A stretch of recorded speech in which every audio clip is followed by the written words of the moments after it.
दोस्तों, दिवाली हो या शादी ब्याह, जब भी घर को पेंट करवाने की बात आती है तो कुछ मोस्ट पॉपुलर ब्रांड्स हमारे जहन में पहले आते हैं, जैसे एशियन पेंट्स, नेरोलैक, इंडिगो। लेकिन ऐसी बहुत कम कंपनियां हैं जो आजादी से पहले स्टैब्लिश की गई और जो प्योरली मेड इन इंडिया हो।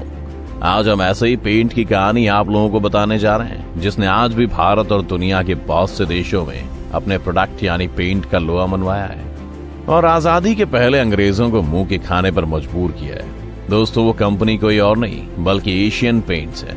जी हाँ, ये इंडिया की घरेलू कंपनी है।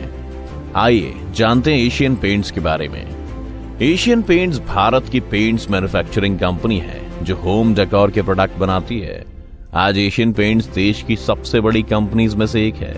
भारत के 53% पेंट के मार्केट पर इसी कंपनी का कब्जा है। साथ ही साथ ये एशिया की तीसरी सबसे बड़ी पेंट बनाने वाली कंपनी है और 16 देशों में एशियन पेंट्स की फैक्ट्रियां लगी हुई हैं। हम यहीं से इसकी लोकप्रियता का अंदाजा लगा सकते हैं। शुरू से शुरू करें तो एशियन पेंट्स का इतिहास 78 साल पुराना है, यानी आजादी से भी पहले का। कैसे हुई इस कंपनी की शुरुआत, आइए जानते हैं। दरअसल एशियन पेंट्स का इतिहास महात्मा गांधी जी के असहयोग आंदोलन से जुड़ा है। महात्मा गांधी जी के असहयोग आंदोलन ने देश को काफी बड़े ब्रांड्स दिए, जिसमें से एक बोरोलिन भी है।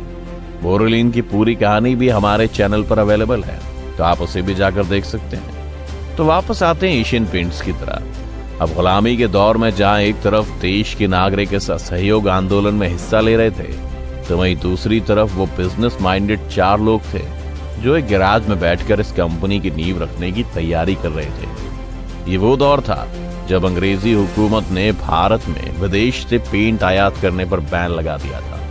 ऐसे में लोगों के पास कुछ गिने चुने पेंट को खरीदने के अलावा कोई दूसरा ऑप्शन नहीं बचा था।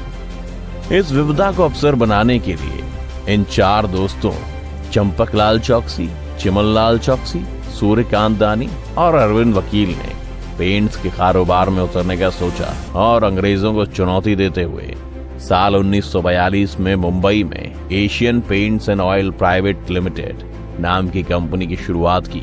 शुरुआती दौर में जब एडवर्टाइजिंग का कोई जरिया नहीं था, तब कंपनी को घर घर तक पहुंचाने के लिए चारों ने ग्राउंड लेवल पर काफी मेहनत की थी। उन्होंने लोकल लोगों से कांटेक्ट कर उन्हें अपनी कंपनी के पेंट के छोटे पाउच बेचने के लिए एनकरेज किया और ये छोटे छोटे पैकेट्स काफी बड़े काम कर गए। उस वक्त तक कंपनी सिर्फ 5 रंग